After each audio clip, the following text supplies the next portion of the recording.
It is the voice of Indiana County, WCCS 101.1 FM and AM 1160. Philip Martell is on the line with us, River Valley Superintendent. Our conversation brought to you by Marcus & Mack, voted best personal injury law firm in the Best of Indiana County contest. Marcus & Mack, a law firm representing injured people. We're in the month of January. For a lot of people, that signifies sort of the second half of the school year. It's not technically, mathematically the second half, but it just feels like it. How are you today? I'm doing well. Happy New Year, and it's great to be back. Yeah, it's good to have you here with us. I'm looking as we speak at a video on your website about the River Valley School District. Hey, there's Philip Martell in that video, too. And it has to do with the STEAM Academy specifically. You're actually going to deal with that tonight at the school board meeting, right? We are. We're excited because, the original plan talked about, waves of classes that we would be offering, but we're introducing our 4 new classes tonight. In addition, we're actively having open enrollment to all the districts in the region.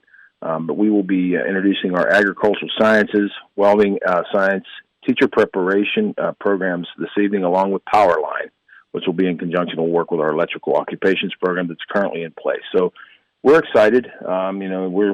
We're actively marketing the STEAM Academy to the region. We, on television, through direct mail, trying, introduce and educate parents. Just, tell them that their son or daughter can attend the STEAM Academy. Yeah. Well, that being the case, I'm sure that you monitor what kind of reaction you get, and particularly from outside your own school district. So, what have people been telling you? I mean, we've had, once parents, they come into the facility, Todd, they see the facility, see the difference, see the opportunities, people get excited. We played a basketball game with Leechburg there about 2 weeks ago, and the amount of interest we got just from their students attending that and actually seeing the facility, talking to our instructors, parents coming through, it generated a lot of excitement. We're a component that's an important part of everything else, along with the regional career centers. But we're complementing workforce development for the region, and that's really what's needed from not only just us, but all the other districts as well. Because we're completely in a paradigm shift now in public ed. Yeah, it's interesting you say that about the basketball game, because that is one of the best gyms in the entire area. So you just walking in there and seeing that, I'm sure that people sort of get their interest piqued. But that also is an interesting opportunity, isn't it, for you to go about the region and say to folks, this is what we have here.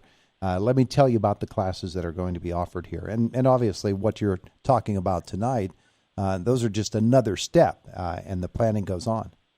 The planning goes on, and just, having the ability to talk to parents too, a little under a month ago, we released information. The National Superintendents Association recognized our school district as a system to watch.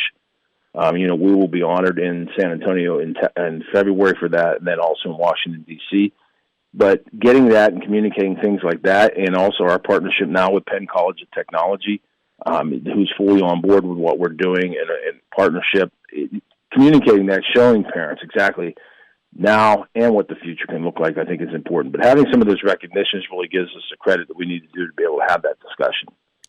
Here's another thing that I noted as well, and again, I picked this up off your website, but it leads to a broader conversation. School districts all around our area are having all kinds of trouble, and not just here, but everywhere, getting teachers. It is really difficult to get a trained teacher. And you want a good teacher. You want somebody who is not only trained, but has an idea of what it's like to be in that classroom. So you have awarded your very first college credits for the IUP dual enrollment program's Developing Future Educators course. So you're going to grow your own teachers, huh? Yeah, well, you know what? What better place to start? Mm-hmm. And that's really, we were very proud of that. I was excited when the young ladies came in yesterday and we had that conversation. But what better place to start? But we know that this problem is not going to be resolved overnight. We're looking probably at a hiring problem for the next 5 to 10 years, just simply because over the last 10 years is the steep decline. It won't be fixed overnight, but I feel we can contribute to help do that. I mean, that's what we're going to do. You have been in education long enough that you know how the patterns shift and how the issues shift as well. And teaching was something that became a real big issue just within the last 4 or 5 years. The number of available teachers. Was it something that an educator such as yourself, you could see that coming? There's no question about it. And, because the demands also have changed compared to teaching even 10 years ago. But that's why I think it's so important to have that relationship. Our working relationship with our Teachers Association has been phenomenal. They have complete buy-in what we're doing because we're hiring teachers. We're with people that, good qualified people to actually facilitate these programs, which helps, obviously grow the teaching ranks within this school district. But it also, enables what we're doing here. I really believe it helps all the parties involved. We are actually, with this facility, being able to hire teachers, the teachers union supporting it. The other side of the aisle is very happy because now we're offering parents school choice. Our new governor is even in favor of school choice. So bringing that together in one place, I think it can be a model that can be replicated and put all the partisan bickering aside, and let's get back to what we're supposed to be doing: educating children and finding qualified people to do it. Yeah. Okay. So let's get inside the school buildings themselves. We've talked about the STEAM Academy. Let's go visit the elementary schools now. Are there things happening there? I'm sure that as this month of January goes on and people begin to get a glimpse that there's something beyond cold weather coming, and there's an excitement left for the rest of the year too. What's happening within the hallways at the elementary schools? Both elementary schools have been, they're becoming more and more active. You're right. Just the amount of the events that are taking place, some of the musicals and different plays and activities, they're geared up pretty good. So we're excited about that, and they continue to move, like you said, towards the spring, and that will continue to evolve as well. Yeah. At the high schools, of course, you got the STEAM Academy, and it has its own separate sort of agenda, but there's still much to go on at the main high school as well, and I'm sure that's swinging into a new season too.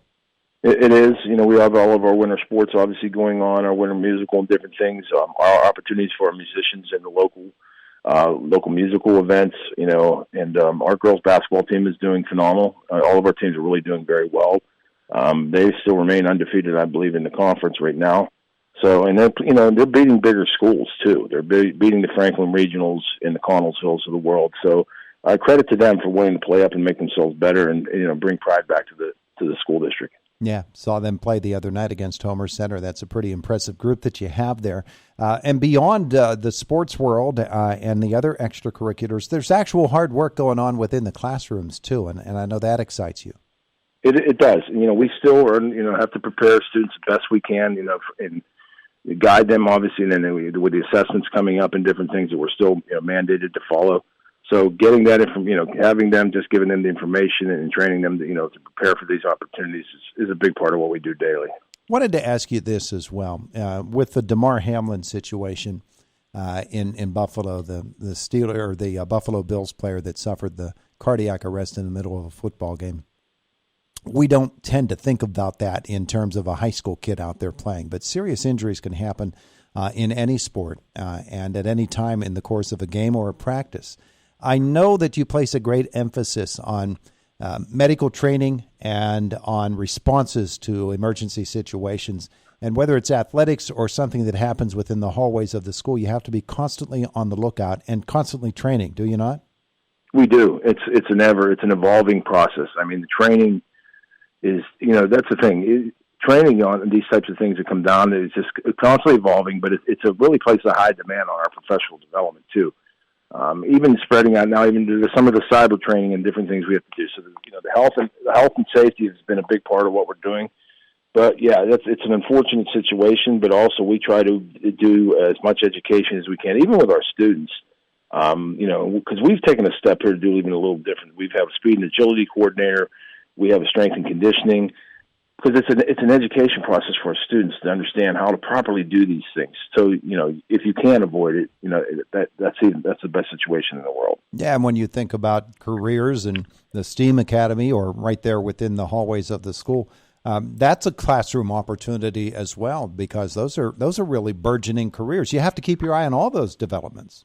We do, and that's so many of our students have seen what the SMART program is doing and never thinking how it could apply to them, but then also how it applied to them somewhere in their life with an injury or different things. So that's really what's great to see when that light bulb goes off, and then it's like, wow, I could be doing this, and so that's an exciting part. Yep. All right. So we're moving into the the heavy winter portion, but it won't last forever, and pretty soon we'll be emerging from that and into more springtime weather and brighter days and brighter nights as well. Philip Martell, thanks so much for spending some time with us today. Appreciate it, Todd. Take care of yourself. All right, you too. We'll have a great day. It is the voice of Indiana County, WCCS, 101.1 FM and AM 1160. Good morning to you. 1160, good morning to you.